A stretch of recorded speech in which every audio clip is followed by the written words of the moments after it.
Arduino ဆိုတာက electronic နဲ့ program ကိုပေါင်းပြီးတော့ project တွေဖန်တီးနိုင်တဲ့ small computer ပေါ့ဖြစ်တယ်။ computer တွေလိုမျိုးတော့ screen တော့မရှိဘူးဒါပေမဲ့ keyboard တွေလည်းမရှိဘူး screen တွေလည်းမရှိဘူးဒါပေမဲ့ sensor ပါမယ် LED ပါမယ် motor စတဲ့အဲ့ဒီ hardware တွေနဲ့ control လုပ်နိုင်တယ်ပေါ့အကြမ်းပြပြပြောမယ်ဆိုလို့ရှိရင် Arduino ဆိုတာက mini computer ပုံနဲ့ easy programming language ကိုပေါင်းစပ်ထားတဲ့အရာအဲ့တော့စမ်းမယ်ပေါ့ဗျာ Arduino နဲ့ဘာတွေလုပ်လို့ရလဲ Arduino နဲ့လုပ်လို့ရရတော့ပုံမှန်အားဖြင့်တော့ project တွေလုပ်လို့ရတယ်ဘာလဲဆိုတော့မီးဖွင့်မယ်ပိတ်မယ်ပေါ့အဲ့ဒါဟို computer program နဲ့ထိန်းပြီးတော့မီးလေးဖွင့်မယ်ပိတ်မယ်ပေါ့ဗျာနောက်ပြီးတော့အပူချိန်တိုင်းတာတဲ့ဟာတွေလုပ်လို့ရတယ်တာဝန်မီတာ sensor ကိုသုံးပြီးတော့ကျွန်တော်တို့စခွင့်မှာအပူချိန်တိုင်းတဲ့ဟာတွေလုပ်လို့ရတယ်dog lock system ဆိုတာကကျွန်တော်တို့ဘယ်လိုပြောမလဲဖုန်းနဲ့တကောက်ကိုလော့ချတာဖြစ်ဖြစ်ဒါမှမဟုတ်လို့ရှိရင်ကျွန်တော်တို့ RAM နဲ့တကောက်ကိုလော့ချတာဖြစ်ဖြစ်အဲ့လိုလုပ်လို့ရတယ်smart car robot အခုခေတ်သုံးရပါတယ် EV ကားတွေမှာဒီ EV ကားတွေမှာတချို့သုံးတဲ့ system တွေလည်းတွေ့ရတယ်နောက်ပြီး smart car system တွေသုံးလို့ရတယ်ရေအလင်းစင်စာလိုက်ပြီးတော့အလင်းစင်စာတက်ပြီးတော့မှောင်လို့ရှိရင်မီးဖွင့်မှောင်မီးမူးလင်းရင်မီးပိတ်အစတဲ့ automation project တွေလည်းလုပ်ရprogram ပေါ့ program တွေနဲ့ကဘာတွေသုံးလို့ရလဲဆိုလို့ရှိရင် CC develop program language တွေသုံးတယ်ဆိုတော့ Arduino Pro မျိုးစားတွေအများကြီးအဲ့ဒီမှာ Arduino Uno ရှိရ Arduino Nano ရှိရ Arduino Mega ရှိရနောက်ပြီးတော့ ESP82 ESP32 စတဲ့ Arduino board တွေလည်းရှိရဟုတ် ESP82 နဲ့32ကြတော့ Wi-Fi ပါတဲ့ version ပေါ့ဗျာArduino Uno တွေ Arduino Nano တွေ Arduino Mega တွေကကြတော့ Wi-Fi တိတက်မပေါအောင်ဒီတိုင်း program ရေးထားတွေArduino စလီလာမယ်ဆိုလို့ရှိရင်Arduino အရင်လွယ်တယ်နောက်ပြီးပို့ပါကူတွေနေနဲ့ electric component တွေကိုသုံးရတာဖြစ်တယ်အဲ့တော့စိတ်ဝင်စားဆိုလို့ရှိရင်တော့Arduino နဲ့ robot လုပ်ချင်လားဒါမှမဟုတ်လို့ရှိရင်အိမ်သုံး automation မီးဖွင့်ပေးလုပ်ချင်လားအဲ့လိုဟာတွေလုပ်လို့ရတယ်ပေါ့အဲ့တော့ဒီမှာကျွန်တော် Arduino Uno ဆိုရေးရလိုက်မယ် ARDUINO ပေါ့ဗျာ Arduino Uno UNO အဲ့တော့ Arduino အများကြီးရှိရတယ်မှာကျွန်တော် Uno စပြီးရေးတာမယ်အဲ့တော့Uno လေးရဒီရက်ကျွန်တော်ပုံတစ်ပုံကိုတောင်းလို့ထားဝင်နိုင်ပြီပေါ့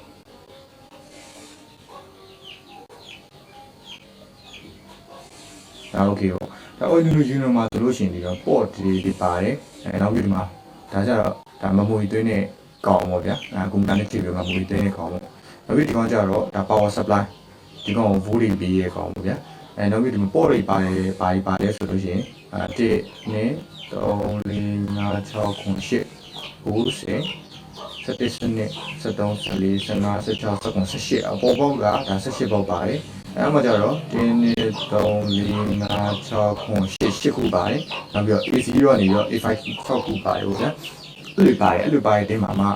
ကျွန်တော် power bank ကိုရင်သုံးမယ် power bank ကကျတော့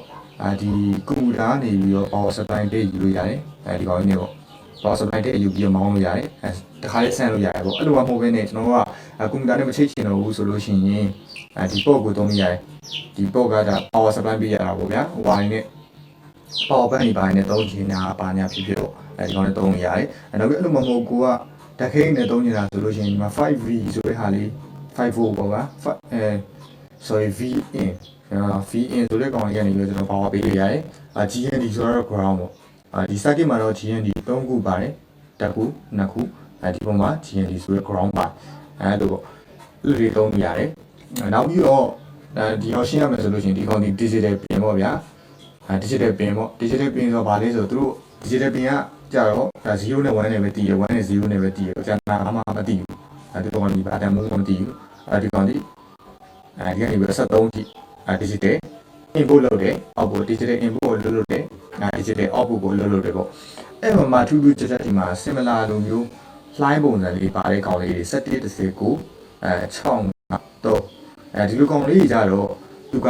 analog ကို output လုပ်တဲ့နေရာမှာပြန်သုံးတယ်ဒါတည်တံ့ထပ်မှတ်ရမှာပါဗျာနောက်ပြီးဒီကောင်ဒီ analog in ပေါ့ A0 ကနေ A5 ဒီ analog in တွေ analog in တွေဆိုတာ analog ဆိုဘယ်လိုလဲဆိုတော့ ပြောင်းလဲတဲ့တန်ဖိုးပြောတာပြောင်းလဲတန်ဖိုးဆိုတာ0ဒါ1 2 3 4 5 6 7 8 9 10 1000 1000 3000 4000ပေါ့အဲ့လိုစရတာကိန်းတွေပြောင်းလဲမှုကိုမူတည်ပြီးတော့ဒီကနေပြော output ထုတ်မှာပေါ့ဗျာအဲ့နောက်ပြီးတော့ circuit ကတချို့ကောင်းနေကြတော့ဒီတိုင်းpower လိုရပေါ့ဗျာ power 5 volt လိုတဲ့ကောင်တို့2.3 volt လိုတဲ့ကောင်တွေကြတော့ဒီကနေပြောပြန်သွားဖို့လိုတယ်5 volt 3.3 volt ပေါ့အဲ့ဒီပြန်သွားဖို့လိုပါတယ်ပြန်သွားပြရပါတယ်ပေါ့နောက်တစ်ချက်တတိယမှာဒီanalog analog ဖြစ်တဲ့ digital pin ပေါ့ digital pin 73ဆိုတဲ့ငုတ်လေးဒီ73ကိုမီးအဖွင့်အပိတ်ကဒီကက်လေးနဲ့ဒီကက်ကဒီ lighting လေးနဲ့ဒီ LED လေးနဲ့ဒါချိတ်ထားပြီးသားပေါ့ဗျာချိတ်ထားပြီးသားဒီကောင်ကချိတ်ထားပြီးသားဆိုတော့အဲ့လိုလုပ်လို့ရတယ်အမီနိုလုပ်လို့ရတာတွေကတော့အများကြီးပဲအဲ့တော့ mini အနေနဲ့တခုရေးပြမယ်ဘူးရေးပြမယ်ဆိုတော့တင်ငက်ကောက်သွားလိုက်မယ် set မှာတင်က TIN K ရတင်က CAD ပေါ့ CAD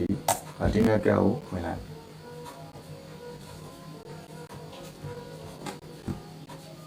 create a circuit ကိုသွားမယ်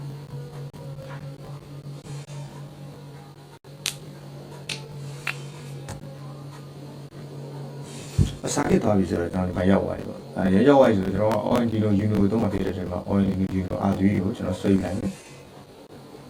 ဟုတ်ပြီဆွဲလိုက်ပြီးတော့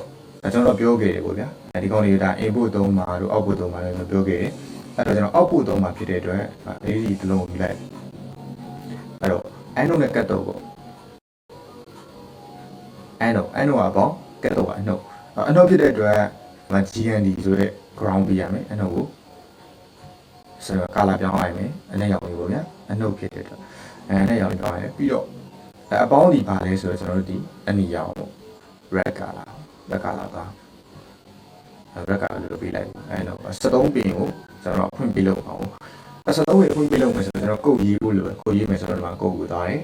ကုတ်ရေးတော့ဒါကတော့ဒါ block ပေါ့ဗျာအဲ့တော့ကိုက programming နဲ့ရေးချင်တယ်ဆိုလို့ရှိရင်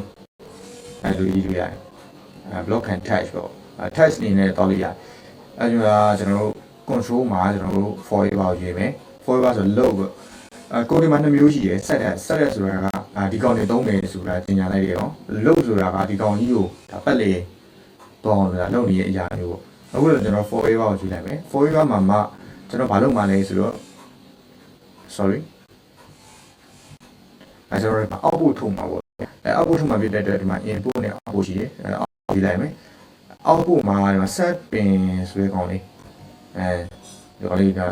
ဒီလိုတက်လိုက်မယ်ဒီတက်ပြီးတော့ set pin ဆိုတော့ဘယ်လောက်ကိုသုံးလဲဆိုတော့73ကိုသုံးထားတာအဲ73ကို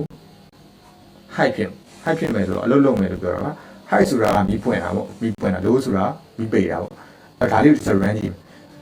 တခြား run ကြည့်ရင်ခဏလေးကျွန်တော်ဒီမှာ voice ဆိုတာလေးထပ်တက်မယ်ဝိဆိုတော့ဘာလို့တက်တက်လဲဆိုတော့နောက်မှလာပြီဗျာဝိဆိုတက်တက်ပြီးတော့ဒီကောင်မီလီစက္ကန့်ကိုယူရမယ်ပြီးရင်ကောင်900ရေးမယ်မီလီစက္ကန့်ဆိုတာဒီ1000မီလီစက္ကန့်မှာ1000မီလီစက္ကန့်ဆိုတာကဒါ10စက္ကန့်ကိုပြောတာပေါ့ဗျာကျွန်တော်10စက္ကန့်လောက်လည်းမကြာရင်ပေါ့နော်900ကိုယူလိုက်နောက်ယူပြီးတော့ဒီမှာ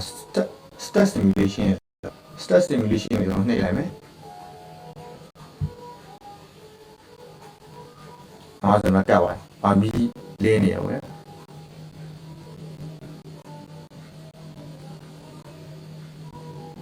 ဒါမီးလင်းမယ်ပေါ့မီးလင်းပြီးတော့ဘာဖြစ်သွားလဲဆိုတော့မီးပြပေါက်သွား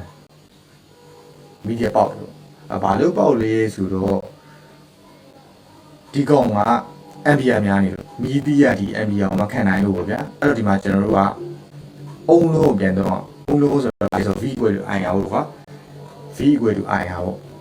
voltage equal to ampere အမြောက် resistance ပေါ့ဒီကောင်က ampere များနေတာ ampere များလို့မီးတည်းကျွန်းသွားတာအဲဒါကြောင့်ကျွန်တော်က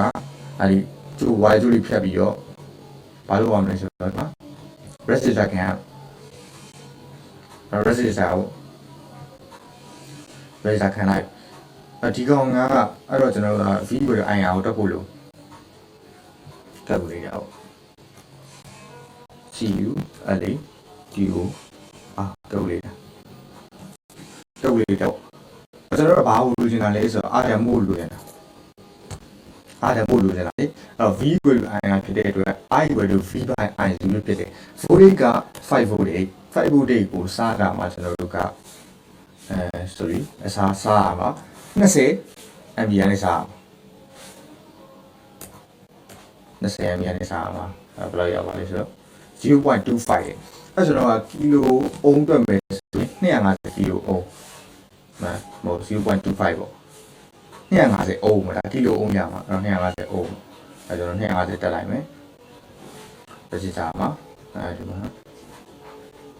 တက်လိုက်မယ်ဆိုနေရစင်နောက်ဘာဖြစ်မလဲဆိုတော့အုံးဖြစ်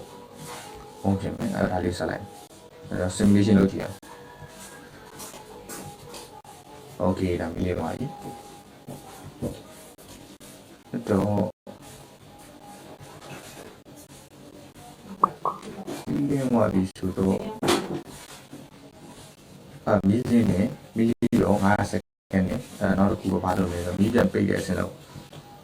ဒီကောင်လေးလုပ်မယ်900မီလီစက္ကန့်ဆောင်မယ် sorry ရှုပ်ပါဒီကောင်မထည့်နဲ့ဒီကောင်မထည့်ပဲနဲ့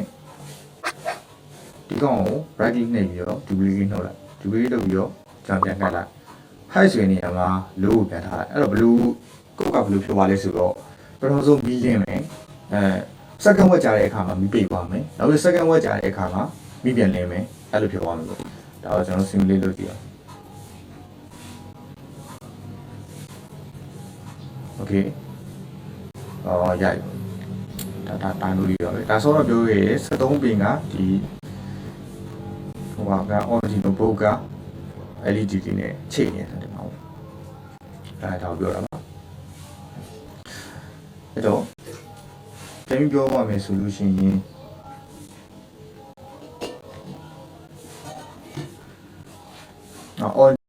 Uno ရဲ့ audio nano audio maca ရဲ့ဆိုပြီး3မျိုးရှိတယ်နောက်ပြီး ESP82 နဲ့ ESP32 ကကျတော့ Wi-Fi ပါတယ် version တွေဖြစ်တဲ့audio မျိုးစားပဲအဲ့ဒါကိုမှကျွန်တော်တို့ကဘာလုပ်လို့ရတယ်ဆိုလို့ရှိရင်အခုချိန်တိုင်းနေဟာလုပ်လို့ရတယ်ဒီဖွင့်မယ်ပိတ်မယ်လုပ်လို့ရတယ်နောက်ပြီး robotic system ပေါ့ဗျာစက်ရ robot and တွေဘာလုပ်လို့ရတယ်mini ဟွာလေ Xvader လား Fafo လိုဟာမျိုးတွေ Crane လိုဟာမျိုးတွေလုပ်လို့ရတယ်နောက်ပြီးစက်ရုပ်လက်တွေဘာလုပ်လို့ရတယ်နောက်ပြီးတော့လုပ်လို့ရရင်အများကြီးပဲအမှတကူအိမ်တက်တယ်ဆိုလို့ရှိရင်အလန်းမီရေးစင်တာတို့ဘာလို့အဲ့လိုမျိုးတွေပါလုပ်လို့ရတယ်အလန်းမီရေးဟာတွေပါလုပ်လို့ရတယ်အဓိက Arduino ကဘာလဲဆိုတော့mini computer ဘုံနဲ့ programming language ကိုဒါပေါင်းထားတာပေါ့နောက်ပြီးတော့ sensor တွေသုံးမယ် LED သုံးမယ် motor တွေ switch တွေဆိုခလုတ်ပေါ့ခလုတ်တွေသုံးမယ်အဲ့ဒါတွေသုံးပြီးတော့ဒီ Arduino ဘုတ်ကိုprogram ပေးမယ် program ပေးပြီးတော့မှကိုလိုချင်တဲ့ပုံစံဒါစီခိုင်းနေတာကိုဒါ Arduino လို့ခေါ်ပါတယ်အဲ့တော့ Arduino ဆိုတဲ့အချမ်းမြေကိုတီးတော့ပြီးတော့Arduino ဆိုတဲ့အချမ်းမြေကိုတီးတော့ပြီးတော့ထင်တယ်နောက်ဗီဒီယိုမှာဆက်တွေ့မယ်ပေါ့ဗျာဒီနေ့တော့တော့ပါ